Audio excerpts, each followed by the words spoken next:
शलोम शलोम शलोम। प्रभु यीशु मसीह नासरी के नाम में हम कुछ चीज़ों को जाने समझें, जिसमें हम देखेंगे आज पवित्र शास्त्र में से मरकुस रचित सुसमाचार उसका 15वां अध्याय। और उसे इसलिए देखना है कि जो मसीह विरोधी हैं, शैतान, उनकी ऐसी बातें आती हैं कि प्रभु यीशु मरे ही नहीं। नाना प्रकार की भ्रांतियाँ, शैतान के झूठ के शिकार इस सच्चाई को जानने के बाद भी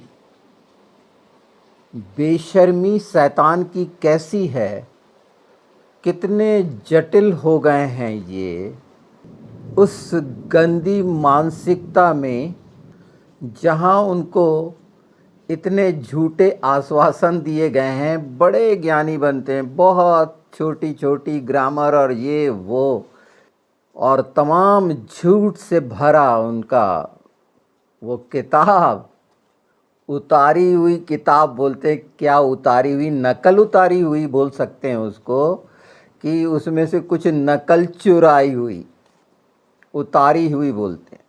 प्रभु यीशु की मौत पर प्रश्न चिन्ह लगाते हैं, और उनका वो मोहम्मद जो जहर से मरा, उसके बारे में कुछ नहीं, मरा ही रह गया, कुछ नहीं।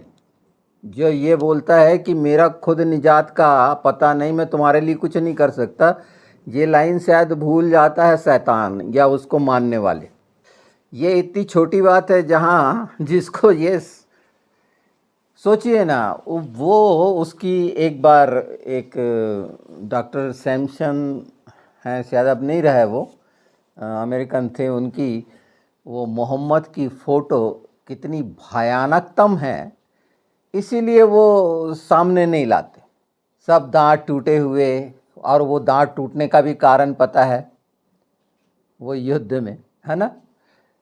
यानी एक ऐसा चरित्र, तो उस चरित्र को मानने वाले वो तमाम वैसे चरित्र हैं। कितना कठिन होता है ढोंग करना, बहरूपिया बनना, कितना कठिन है। और ये कब से ये ढोंग कर रहे हैं, कितने समय से, है ना। आज वो ढोंग खत्म भी हो गया, ये बात खत्म हो गई, सच्चाई। तो आज हम एक विशेष बात देखते हैं, जो शायद इनके पल्ले तो नहीं पड़नी है, और पड़ेगी भी तो जो वाला खून है झूठ का, शैतान का, जो अगर मनुष्य का भेजा होता तो बात अलग है, वो जो भेजा ब्रेन वो शैतान का हो चुका है, तो कोई परहेज नहीं रहता। मानसिक रोगी को पता नहीं रहता, मानसिक रोगी भी विक्षिप्त बोलिए। तो पवित्र शास्त्र के वो जीवित वचन में से कुछ अंश मैं रखता हूँ जो स्पष्ट करेंगे। मैं आपको इसमें से सुनाता हूँ वो हिस्सा जो हर बात से साफ साफ दिखेगा। 42 से 15 का 42। जब संध्या हो गई तो इसलिए कि तैयारी का दिन था, जो सबत के एक दिन पहले होता है। तो यहाँ पर ये सबत को अगर पहचानना है तो यहाँ पहचाना जा सकता है। अरिमतिया का रहने वाला यूसुफ आया, जो महासभा का सदस्य था और आप भी परमेश्वर के राज की बाट जोता था। ये महासभा क्या होती है? जो उस समय तो जो रोमी साम्राज्य था, और यूसुफ वो धनी व्यक्ति था जो महासभा का सदस्य था, वो प्लातुस के पास आया। परमेश्वर की बाट जो हो रहा था, वो ये शब्द का हर एक शब्द ध्यान रखिए, उसके राज्य की बाट जो होता था, प्लातुस के पास गया और यीशु का शव मांगा। प्रभु यीशु का शव जो होता है, डेड बॉडी, वो उसने मांगा। ये क्यों हुआ? एक तो वो महासभा का सदस्य है, गहरा नहीं है ना, इनके जैसा जो इनके पैगंबर सड़क छाप, ऐसा नहीं है। जैसे ये हर जगह पर जीरो, सिर्फ इनका आतंकवाद, जो बारबेरियन बोलते हैं ना, ये इस टाइप के 100 मांगा उसने, प्लातुस से मांगा है 100, जिसने उसे सजा दी। ये रोमी लोग हैं। प्लातुस को आश्चर्य हुआ कि वह इतने शीघ्र मर गया। उसे आश्चर्य हुआ कि इतने शीघ्र कैसे मर गया, क्रूस पर तो टाइम लगता है, ये 3 घंटे में। और उसने सूबेदार को बुलाकर पूछा, क्या उसको मरे हुए देर हुई? जब उसने सूबेदार के द्वारा हाल जान लिया तो शव को यूसुफ को दिला दिया। ये कितनी सरल बात है, छोटे से छोटा बच्चा जान सकता है, समझ सकता है, पहली क्लास का भी, कि मांगा गया है, मर गया है और वो दिलाया जा रहा है, और विशेष लोगों के पास। पर ये जाहिल किस शैतानियत के शिकार हैं, कितने घिनौने हैं ये, इनकी शिक्षा कितनी शैतानी है, इब्लिस के कैसे साथी हैं ये। जो उद्धार करता है, जो आएगा, उसका भय नहीं, क्योंकि ये नर्क के कीड़े नर्क में जाएंगे, क्योंकि ये परमेश्वर के विरोधी बने हैं, मसीह विरोधी, परमेश्वर के विरोधी बने हुए हैं। इतना साफ साफ लिखा है, दिला दिया यूसुफ को। तब उसने मलमल की एक चादर मोल ली और 100 को उतार कर उस चादर में लपेटा। देखिए, वो 100 उतारा जा रहा है उसकी देखरेख में, वहाँ से चादर ली जा रही है और क्रूस पर से 100 उतारा गया है। एक अकेला आदमी तो नहीं उतार सकता ना, कितने लोग होंगे वहाँ पर सब। और वहाँ पर पूरे रोमी सैनिक थे वहाँ पर पूरे, क्योंकि कब्र पर पहरा लगा था ना, वो पत्थर जो इंसान हटा नहीं सकता था। किस बात से डर से? एक ही बात का डर आपने बार बार सुना होगा कि इसने बोला है तीसरे दिन जीवित हो जाऊंगा। कितना बड़ा डर, पहरा लगा दिए, और वो गवाही थी, वो सब वहाँ पर प्रकाश में अंधे जैसे हो गए थे, बेहोश जैसे हो गए थे, प्रकाश चमका था। ये गवाहियाँ हैं।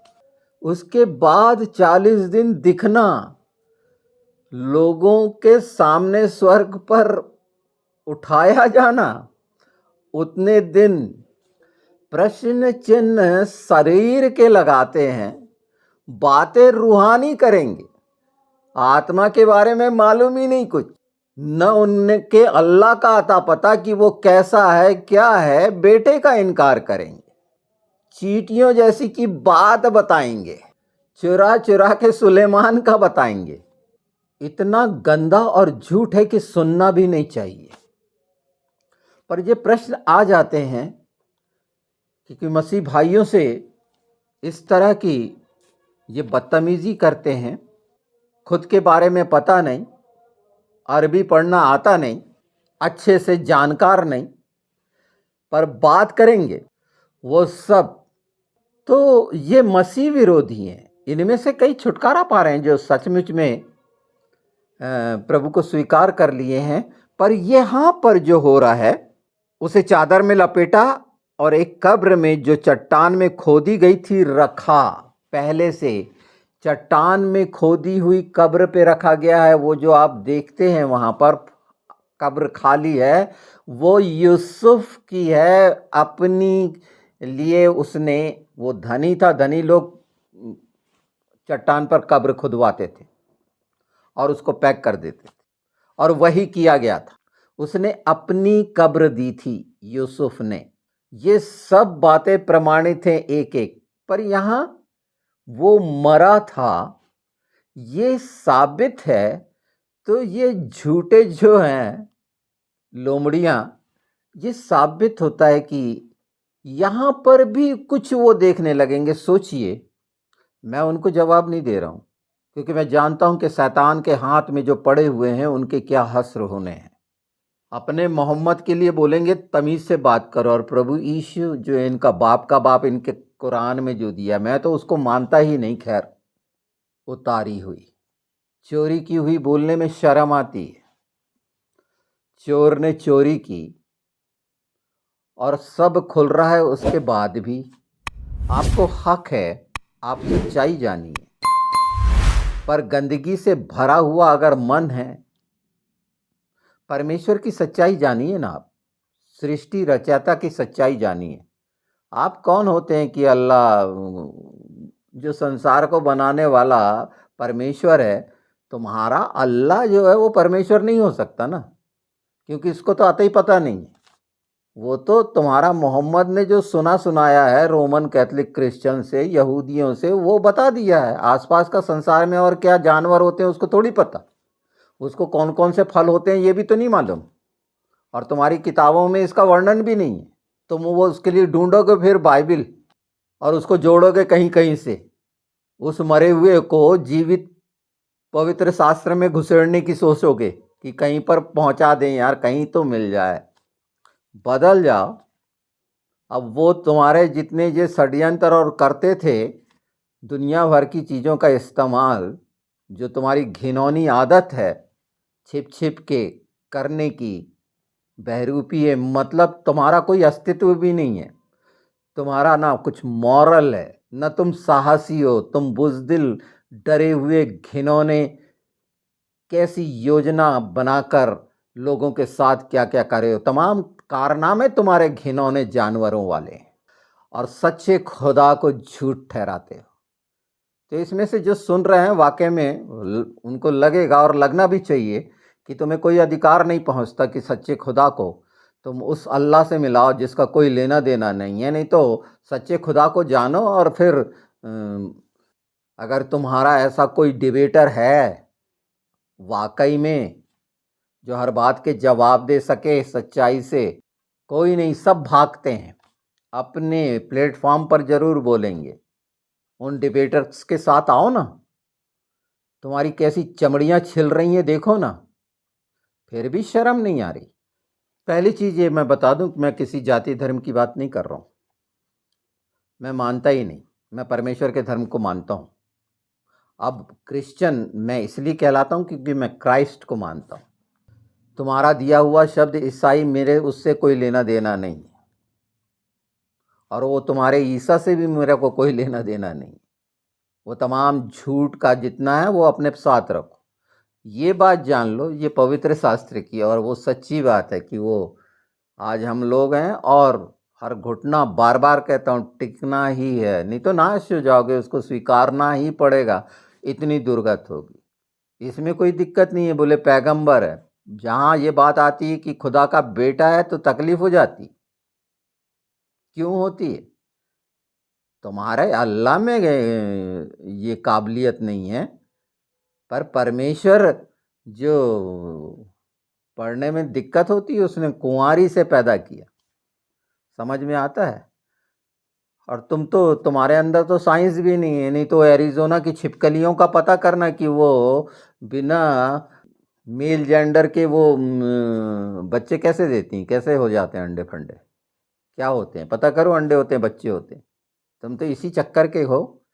पर मैं इन सब बातों को मसीही लोगों के बीच में इसलिए रख देना चाहता हूँ कि इस तरह के जो कायराना, बिल्कुल गंदे इनकार हैं, तो वो शैतान के हो सकते हैं, शैतान के अलावा किसी के नहीं। हर कोई अगर समझदार आदमी तो वो जानना चाहेगा सच को, और सच को जानने का तरीका ये है कि पहले झूठ से हटें, पहले मान लें कि ये झूठ है, तभी सच को जान सकते। झूठ के साथ रह के सच को नहीं जान सकते, क्योंकि झूठ तो एक इंसान को हर समय संकित करता रहेगा।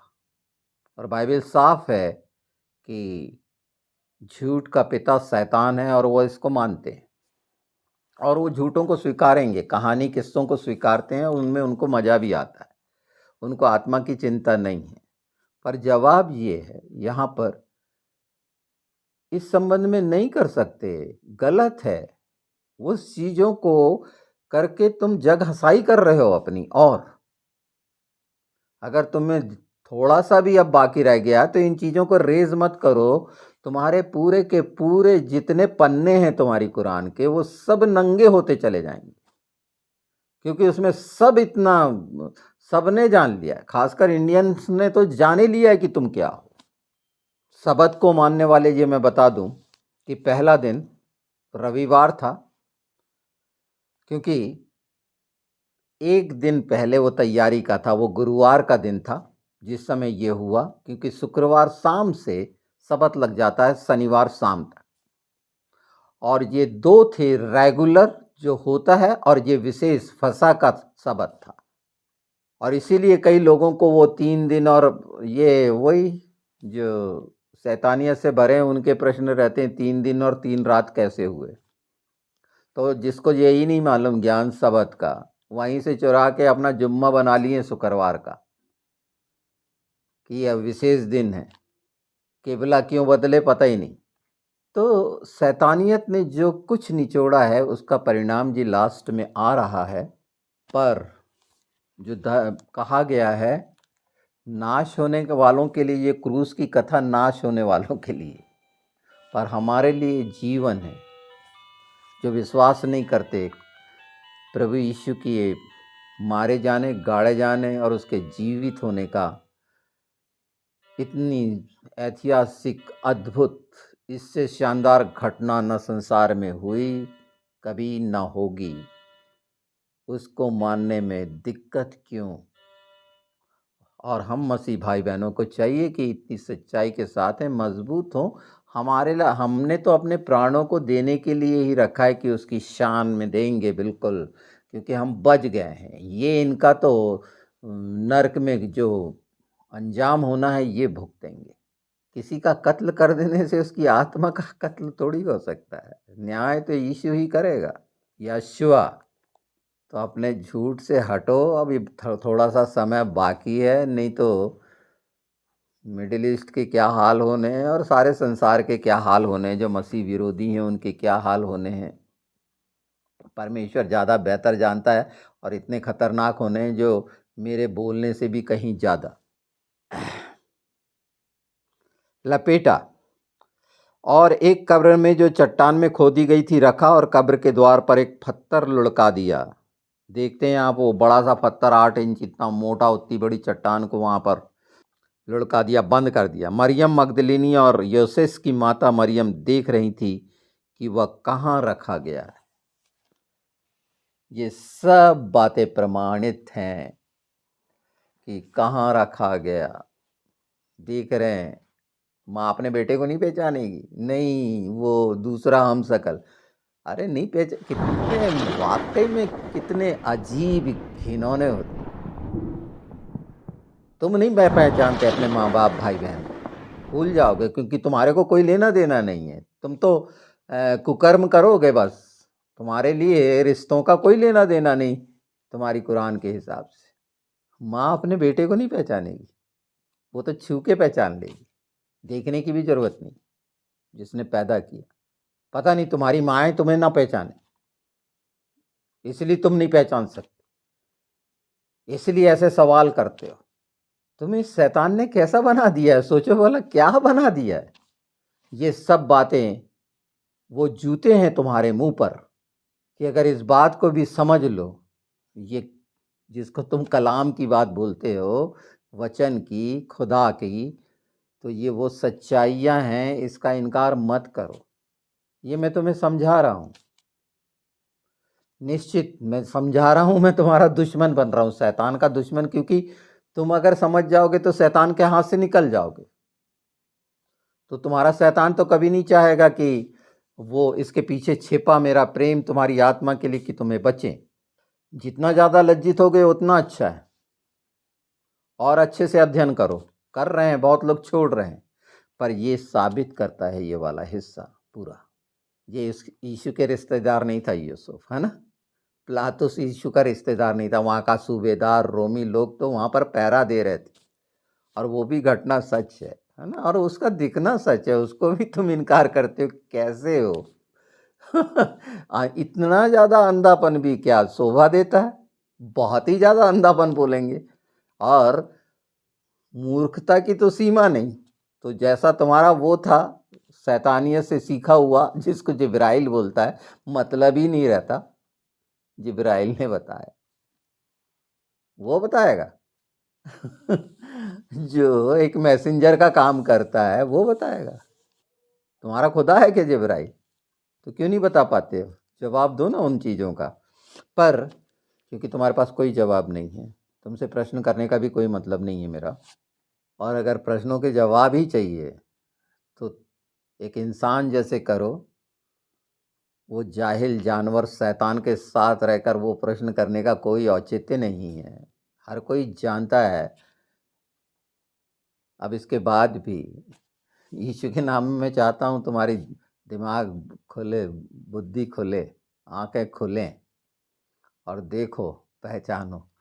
नहीं तो वो आग की झील तुम्हारी रास्ता देख रही है, अच्छा नहीं लगेगा। बचना है बच जाओ, बहुत बुद्धिमान हो तुम लोग। इतनी डिबेट करते हो, कहाँ कहाँ से कैसा कैसा निकाल के लाते हो। तुम तो व्याकरण और पता नहीं कितने सारी ट्रांसलेशन और किसका नहीं, हम उस हदीस को नहीं मानते और हम फलाने को मानते हैं, और एक से एक स्कॉलर के ले आओगे और फलाने पता नहीं कितना अध्ययन करते हो। सच्चाई से एक बार बाइबल का अध्ययन कर लो, सच्चाई आंखें खुल जाएंगी। यीशु से बोलो, और कईयों की खुल गई, तुम्हारे इस्लाम मानने वालों की। तुम भी अपनी खोल लो और बच जाओ। हम बच गए हैं, हमारे जीवन में मौत नहीं। तुम्हें लगेगा गोली मार के कि हमारी मौत हो गई, तुम्हें गलतफहमी है। हमें हमेशा का जीवन मिल चुका है, क्योंकि जिसने हमें ये सच्चाई दी वो सच्चा है, और उसी ने कहा कि मैं ही सत्य हूँ, मैं ही मार्ग हूँ, मैं ही जीवन हूँ। इसका कोई इनकार नहीं कर सकता। अगर आप उसका इनकार कर रहे हैं तो समझ लीजिए कि आप किसके साथ हैं और कैसे हैं, ये सब पूछ। और अगर ऐसी बातें और मेरी सामने आएंगी किसी तरह से, तो मैं परहेज नहीं करता वो सच्चाइयों को बोलने के लिए। इससे किसको चोट पड़ेगी, कैसे पड़ेगी, मैं इंसान का हमेशा साथी रहा हूँ, पर शैतान के किसी तरह साथ नहीं दूंगा। ऐसे लोगों से मेरा कोई लेना देना नहीं, ना मतलब है। पर ये सच यीशु का, स्वर्गीय पिता का, सर्वशक्तिमान का वो है, उसका विरोध करोगे तो अंजाम भी उस स्तर पर वो तुम्हारी पीढ़ियां और परपीढ़ियां और सब नाती पोतों पर पड़ेगा। तुम इन पे हाथ डालना छोड़ दो, मसीहों पे। उनके बाल बच्चों को जलाना, गर्दन काटना छोड़ दो, उनका रेप करना बंद करो। और ऐसा करके तुम सोचते हो लज्जित, तुम्हारा शैतान खुश होता है, तुम खुश होते हो। निश्चित शैतान खुश होता है, तुम खुश होते हो, क्योंकि काम ही शैतान के हैं, हैवानियत के हैं। जादू टोना, जिन्न जिन्नात, ये इस पे काम करने वाले घिनौने लोग हो, शैतान के साथ घिनौने बन गए हो। फिर भी यीशु क्षमा करके तुमको बोलता है मेरे पास आओ, और वो क्षमा करेगा। इतना गंदा कर चुके हो, उसके बाद भी वो क्षमा करके अपने लहू से तुमको वो बना देगा जो तुम सोच भी नहीं सकते। ये है उसकी सामर्थ, ये है उसका प्रेम। आखिरी ये है, अंजाम ये है कि वो हम सबको बचाना चाहता है। झूठ को झूठ के तरीके से ही बोला जाए। झूठ कितना घिनौना है वो बिल्कुल दिखाया जाए उसको, और सच जान लो कि सच सिर्फ वही है जिसने बोला मैं ही सत्य हूँ और मार्ग हूँ और जीवन। वही विश्वास योग्य है, बाकी तो सब झूठ के पुलंदे हैं, और वो धीरे धीरे सबके खुल रहे हैं। ये मैं प्रभु यीशु को बचाने के लिए ये वाली बात नहीं बोल रहा वचन की, हमें ज़रूरत नहीं है। तुम्हारे दिमागों में उसके डंडे ही खुद साबित कर देंगे, मुझे कुछ नहीं बोलना है। तुम बचाते रहो, तुम ही बचा रहे हो अपने खुदाओं को, भगवानों को, अल्लाहों को। तुम खुद बचा रहे हो, बस वो तुमको नहीं बचा रहा है। उसकी राह में कुर्बान। हत्यारो समझो, हत्या करते हो इंसान, और कुर्बानी बोलो। प्रभु यीशु ने हमें बचा लिया है, तुम कैसे बचोगे ये सोचो। कोई रास्ता नहीं है यीशु के अलावा।